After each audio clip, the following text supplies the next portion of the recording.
നമസ്കാരം. ക്യൂ മലയാള UK ന്യൂസിലേക്ക് സ്വാഗതം.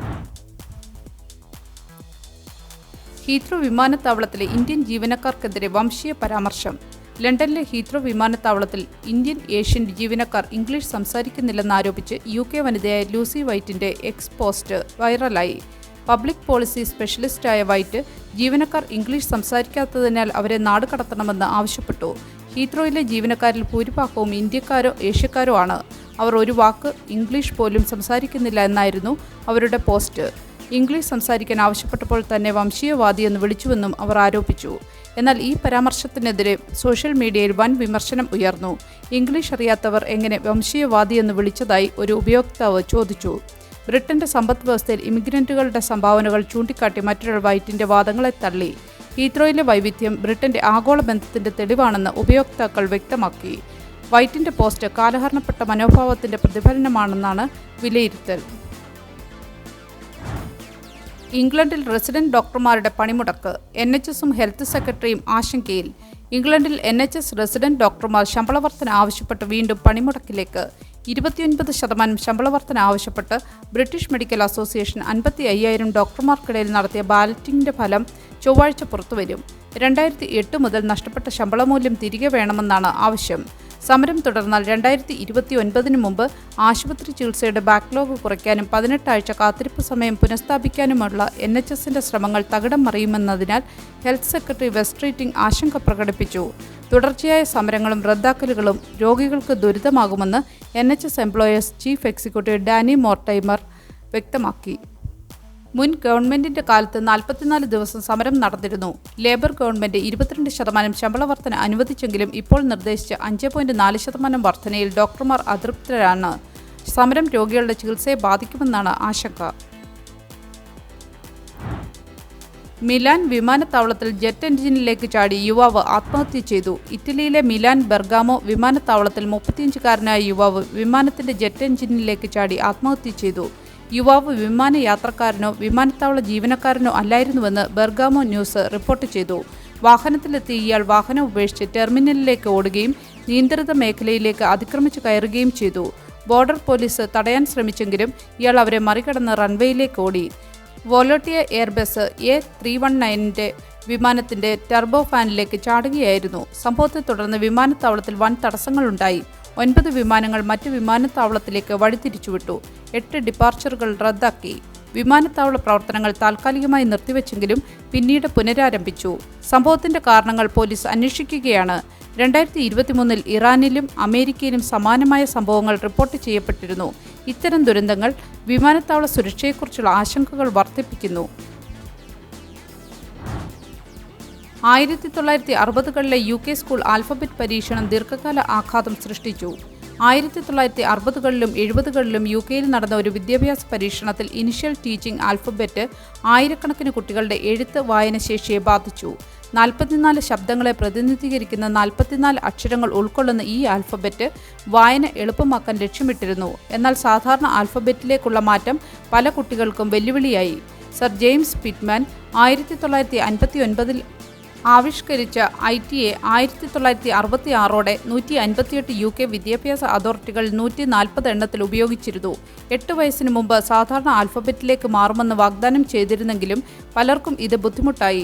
ലണ്ടനിലെ ജൂഡിത്ത് ലോഫ്ഹാഗൻ ITA പഠിച്ചവരിൽ ഒരാളാണ്. ഇപ്പോഴും എഴുത്ത് പ്രശ്നങ്ങൾ നേരിടുന്നതായി അവർ പറയുന്നു.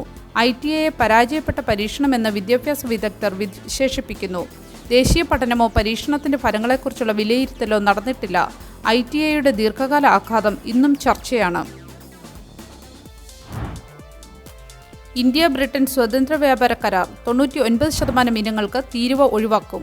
ഇന്ത്യയും ബ്രിട്ടനും തമ്മിലുള്ള സ്വതന്ത്ര വ്യാപാര കരാറിൽ ഒപ്പുവയ്ക്കാൻ പ്രധാനമന്ത്രി നരേന്ദ്രമോദി ഈ മാസം അവസാനം ബ്രിട്ടൻ സന്ദർശിക്കും.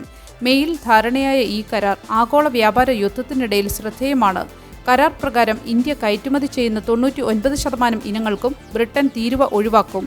പകരം ബ്രിട്ടനിൽ നിന്നുള്ള 90% ഉൽപ്പന്നങ്ങളുടെ തീരുവ ഇന്ത്യ കുറയ്ക്കും. 10 വർഷത്തിനുള്ളിൽ 85% ഇനങ്ങളും തീരുവരഹിതമാകും. ഇതോടെ ഇരു രാജ്യങ്ങളുടെയും ഉൽപ്പന്നങ്ങൾ കുറഞ്ഞ വിലയിൽ ലഭ്യമാകും. മറ്റു രാജ്യങ്ങളുടെ ഉൽപ്പന്നങ്ങളെ അപേക്ഷിച്ച് മുൻതൂക്കം നേടും. 2030ഓടെ ഇന്ത്യ ബ്രിട്ടൻ വ്യാപാരം നിലവിലുള്ളതിന്റെ ഇരട്ടിയാകുമെന്നാണ് പ്രതീക്ഷ. ബ്രിട്ടൻ സന്ദർശനത്തിന് ശേഷം മോദി മാലിദ്വീപിലേക്കും പോയേക്കും. ഈ കരാർ ഇന്ത്യൻ കയറ്റുമതിക്കും സാമ്പത്തിക വളർച്ചയ്ക്കും വൻ കുതിപ്പ് നൽകുമെന്നാണ് വിലയിരുത്തൽ. യുകെയിലെ മലയാളി സാമൂഹിക പ്രവർത്തകൻ ആന്റണി മാത്യു ലണ്ടനിൽ അന്തരിച്ചു. യുകെയിലെ ആദ്യകാല മലയാളി പ്രവാസികളിലൊരാളായ ആന്റണി മാത്യു ലണ്ടനിൽ അന്തരിച്ചു. സീറോ മലബാർ സഭയിലും വിവിധ സംഘടനകളിലും സാമൂഹിക, കലാ, കായിക രംഗങ്ങളിലും സജീവമായി പ്രവർത്തിച്ചു വന്നിരുന്ന ആന്റണി മാത്യു യുകെയിലെ അറിയപ്പെടുന്ന ഒരു സാമൂഹിക പ്രവർത്തകനായിരുന്നു. സംസ്കാരം പിന്നീട് നടക്കും. നിലവിൽ സീറോ മലബാർ സഭയുടെ ബൈബിൾ അപ്പോസ്തലേറ്റ് കോർഡിനേറ്ററും പാസ്റ്റർ കൗൺസിൽ മെമ്പറും ലണ്ടനിലെ സെന്റ് മോണിക്ക മിഷൻ ഇടവക അംഗവും ഗായക സംഘം കോർഡിനേറ്ററുമായി പ്രവർത്തിച്ചു വരികയായിരുന്നു. ഡ്രൈവേ തടസ്സപ്പെടുത്തുന്ന ഡ്രൈവർമാർക്ക് യുകെയിൽ 100 പൗണ്ട് പിഴ. യുകെയിൽ ഡ്രൈവേകൾ തടസ്സപ്പെടുത്തി പാർക്ക് ചെയ്യുന്ന ഡ്രൈവർമാർക്ക് 100 പൗണ്ട് വരെ പിഴ ഈടാക്കുന്നു. വലിയ വാഹനങ്ങളുള്ള ട്രേഡ്സ് പീപ്പിളിന് ഈ നിയമം പ്രത്യേകിച്ച് ബാധകമാണ്. വീട്ടുടമകൾക്ക് പുറത്തേക്ക് പോകാൻ കഴിയാത്തത് വലിയ പ്രശ്നമാണെന്നും ദൈനംദിന ജീവിതത്തിന് വലിയ തടസ്സമാണെന്നും select car leasing managing director Graham Conway വ്യക്തമാക്കി. 2004 ട്രാഫിക് മാനേജ്മെന്റ് ആക്ട് പ്രകാരം ഡ്രോപ്ഡ് കർവിന് സമീപം പാർക്ക് ചെയ്യുന്നത് നിയമവിരുദ്ധമാണ്. വെസ്റ്റ് മിഡ്ലാൻഡ്സിലെ കോവൻട്രിയിൽ ഡ്രോപ്ഡ് കർബ് ഇല്ലാതെ വാഹനമോടിക്കുന്നത് നിരോധിച്ചിട്ടുണ്ട്. നിയമലംഘനം തുടർന്നാൽ 1200 പൗണ്ട് ചെലവിൽ കൗൺസിൽ ഡ്രോപ്ഡ് കർബ് സ്ഥാപിക്കുകയും ചെലവ് ഈടാക്കുകയും ചെയ്യും. അല്ലെങ്കിൽ ബോളാർഡുകൾ സ്ഥാപിച്ച് വീട്ടിലേക്കുള്ള പ്രവേശനം തടയാം. റെക്കോർഡ് വരൾച്ചയെ തുടർന്ന് യോർക്ക്ഷയറിൽ ഹോസ്പൈപ്പ് നിരോധനം. 2025 ഏറ്റവും വരണ്ടതും ചൂടേറിയതുമായ വസന്തകാലത്തെ തുടർന്ന് യോർക്ക്ഷയർ വാട്ടർ ഹോസ്പൈപ്പ് ഉപയോഗത്തിന് നിരോധനം ഏർപ്പെടുത്തി. ഫെബ്രുവരി മുതൽ ജൂൺ വരെ 15 സെന്റിമീറ്റർ മഴ മാത്രം ലഭിച്ച യോർക്ക്ഷയർ ജൂണിൽ വരൾച്ച സ്ഥിതിയിലേക്ക് നീങ്ങി.